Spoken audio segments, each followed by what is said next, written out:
Yandex brauzerni siz bilmagan ajoyib funksiyasi. Qaranglar akalar, buni ko'pchilik bilmasa kerak, bu chunki yangi funksiya. Yangi bo'lib ham yangi emas.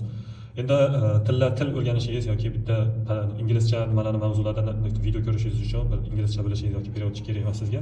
Yandex avtomatik o'zi period qilib beradi. Masalan, mana YouTube'ga kirganman, podcast English deb yozganman.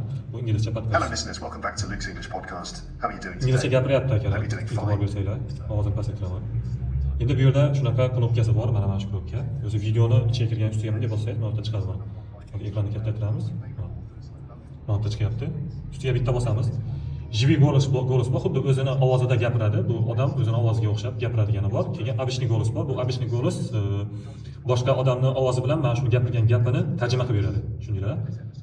Bu uchun bu yerdan nima o'tish kerak? Yandex IDdan pochtangiz bo'lishi kerak. Men o'tmaganman. Обычныйda sizlarga ko'rsatib beraman. Mana ovozim ko'tarib olaydi. Fashioned anymore. The story is exactly the same. It's still kind of literary in style, чтобы он не казался устаревшим. so that it's not old-fashioned anymore. Теперь структура выпуска будет такой. Сначала я расскажу Уже вам онлайн перевод историю и уже. начну через минуту.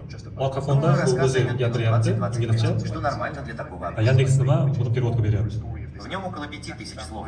Bu yerda nastroykasida inglizchadan ruschaga yoki mana bu yerda 2, 4, 6, 8 ta nima bor ekan, 8 ta til bor ekan. Buni endi qozoqchaga va ruschaga o'girib olsa bo'ladi. Mana shu 8 ta tildan qaysi video bo'lishidan qat'iy nazar mana shu YouTube'da mana shu 8 ta tilni ruschaga va qozoqchaga o'girib berar ekan avtomatik. Xohlasanglar обычный ovoz berish nimasi bor. Bu ovoz berilgan varianti. Xohlasanglar живой, bu maksimalniy anaqasi. Xuddi o'zini ovozida gapiradi. Orqa fonda emas, realniy o'ziga o'xshab gapiradi. Xuddi bu ruscha biladi-yu, ruscha gapiryapti. Xuddi shunaqa qilib gapiradi. Endi ruscha biladigan akalar uchun zo'r variant yoki qozoqcha biladigan akalar uchun zo'r variant. Libo inglizcha kontentni qozoqcha va ruscha eshitsanglar bo'ladi onlayn tarzda. Yandex brauzerni siz bilmagan ajoyib funksiyasi. Qaranglar akalar, buni ko'pchilik bilmasa kerak, bu chunki yangi funksiya. Yangi bo'lib ham yangi emas. Endi til o'rganishingiz yoki bitta inglizcha nimalarni mavzulardan video ko'rishingiz uchun bir inglizcha bilishingiz yoki periodchi kerak emas sizga. Yandex avtomatik o'zi period qilib beradi. Masalan, mana YouTube'ga kirganman, podcast English deb yozganman. Bu inglizcha Hello podcast. listeners, welcome back to Luke's English podcast. How are you doing Inglizcha today? gapiryapti akalar. E'tibor bersanglar, ovozim pasaytiraman. Endi bu yerda shunaqa knopkasi bor, mana shu knopka. O'zi videoni ichiga kirgan ustiga bunday bossangiz, mana yerda chiqadi mana. Ekranni kattaytiramiz.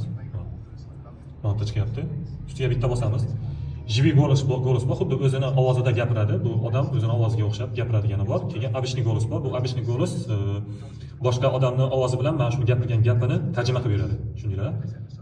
Bu uchun bu yerdan nima o'tish kerak? Yandex IDdan pochtangiz